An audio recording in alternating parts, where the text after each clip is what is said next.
Kardom kanto kafe panta pinini le nan tum aphan video nang wan pi matena pachini jiga patum mi Assam Assembly along tum karbeng long tamas council ACM mate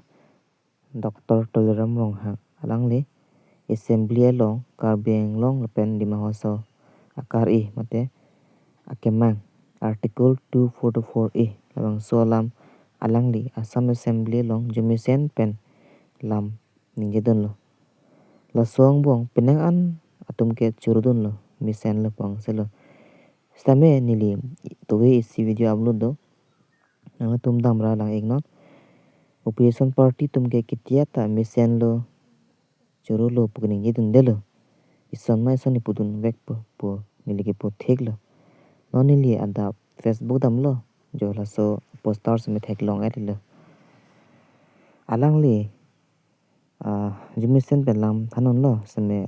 ako opposition party tumake isi banner son salam se Facebook lo upload lo tada ketok nili pore po pore tek the tumna doji la se nili ang ton pore player po nang tumar judono la se le pang so video bang unon serek tha opposition party tum ketok da ko pilo Horan Singh be MP keman kicheng a hut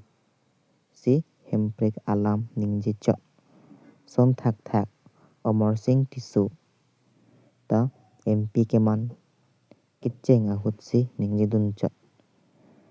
Tuliram rong hang ta non ako si ningje dun chok MAC election ke parlo te ningje jelo athe MAC election a hut rat aphan kapalu thuji aphan chok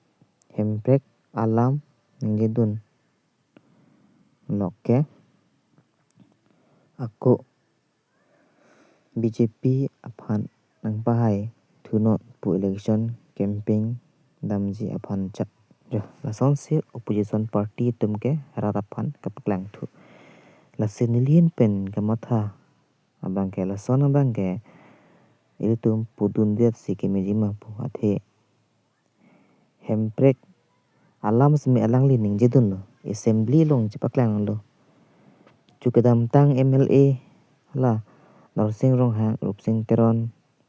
Dr. Numal Momin la tum lang dam lo pote alang lege thek olo hotum ke lam e the article 244A alam ke sap tang jidun de seme election ke alang tu MLA ang ho ke ningkan capture lo seme alang le ke non ningkan pho chupo seme alang le non head pensi la son karbiang anglong pen di mahoso akari akemang Assam Assembly long kaning jedun long ke isi karbi khai mate di masa khai pan isi among ke misen lo mopi iritum purki mo ta dopo alang le article 244A alam ning jedun thekapot lasi alang le pan an se arnam herjumi hang pidum sina lepen alang le na hok le dam bos alang le mithang alam chiteng ni parni si head la nang tum sme thek pon long po alang le assembly long semi ke deng ke alang le mithang alam mate karbi alam se semi ke deng lasi la son son MLA kimandun ke isi karbi khai pan misen lo lasi nang tum labang so video un an serek tha niliku pini ke chok se do putel nang tum komen nong len baklang nampak nang pun ding non mate nampak king don ding non ni lam ke lera do ko ka thek lasi a video bang nang tum un an share non kadok ka ves me pachini nang lapen pathek long na kardom